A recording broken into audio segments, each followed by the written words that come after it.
Well, that next year, 2024, you were inducted into the Hall of Fame. One of the few defensive players to actually be inducted. How did that feel? That felt good. We all play this game for the love of the game, or at least I did. And I never played basketball for individual accolades, and I never played for the financial aspects. Although those are good things to come your way. I mean, you always want to be compensated for what you do. And so for me to be nominated, and that in itself was like a very joyous moment to even be considered.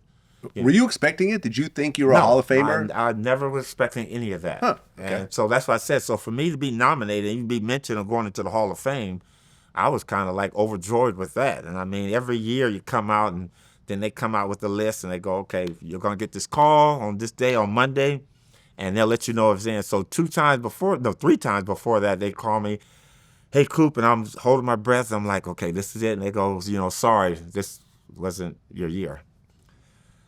24 come, it's April 1st. That's April Fool's Day. I get the call. So I'm like, okay. So I actually have the phone on speaker. I'm watching something on TV, and they're asking me, and they're telling me, Coop, you got in. So my wife is sitting there, and I'm just like watching TV, and the guy goes blank. He goes, Coop? Yeah, what's up? You got in. So my wife goes, babe, you hear what he's saying? You got in. And I'm saying, hello, what? And it's Mr. Colangelo. And he's going, hey, Coop, congratulations, man. You got into the Hall of Fame. I dropped the phone. I jumped up, started running around the house. So I go back to the phone. I pick it up. I said, listen, this is April Fool's. It's not April Fool's joke, is it?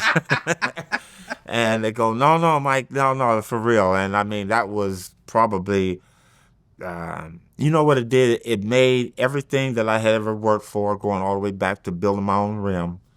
It made everything I ever worked for going to high school and not being good enough and people telling me I couldn't get this degree, get this school. It made everything I had ever done work for, made me a true believer. And you know what? Of all people, and you hear so many guys say this, is it, hey, if it happened to me, it could happen to you.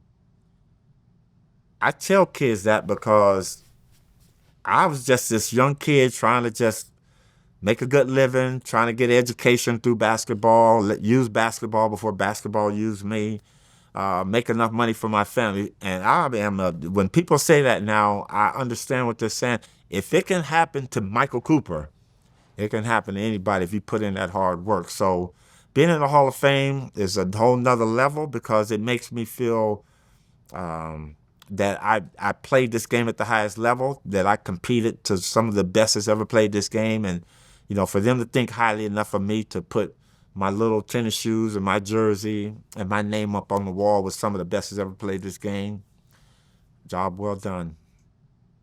Well, yeah, because in 2025, earlier this year, the Lakers retired your number 21 jersey. That brought me to tears there because I remember working with Jerry West at the Great Western Forum, and I look up and you see at that time it was Wilt, Elgin, Jerry, and then Magic out there, Kareem, Jamal Wilkes, and I was like, you know what, that would be cool. And so Jerry used to tell me there's a criteria. You had to be an all-star, you had to get in the Hall of Fame, you had to do these some things. And so getting to the Hall of Fame, I thought that was it for me. I mean, I can't do any more. And you know what? Jeannie Buss is just like her dad, who is all about taking care of players, who's all about the legacy, and who's all about family and the commitment that the Lakers have for their players. For them to finally say, Coop, you know what, we're going to raise your jersey. That one there, I never, ever, ever thought that would happen to me. That kind of like is my legacy for my kids. I have grandkids now, 2 grandbabies, and you know what? Wherever the Lakers play, or whatever building it changes to, or whatever, something like that, my jersey's gonna always be up there. And Right. for people to look up and say, you know what? That guy 21, he was all right. That's something I'm very proud of.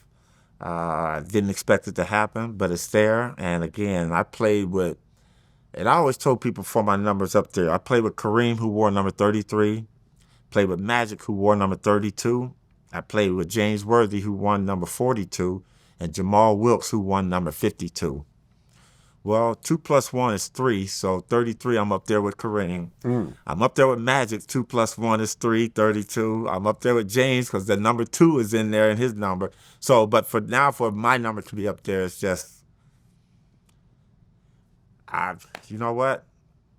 It made all the blood, sweat, and skin I left on the floor at the Great Western Forum. And you know what? I'm so honored that they would do that. And yeah. Congratulations, man. Thank you. Congratulations. Thank you. Before I let you go, I just want to talk about a couple of things that are happening right now.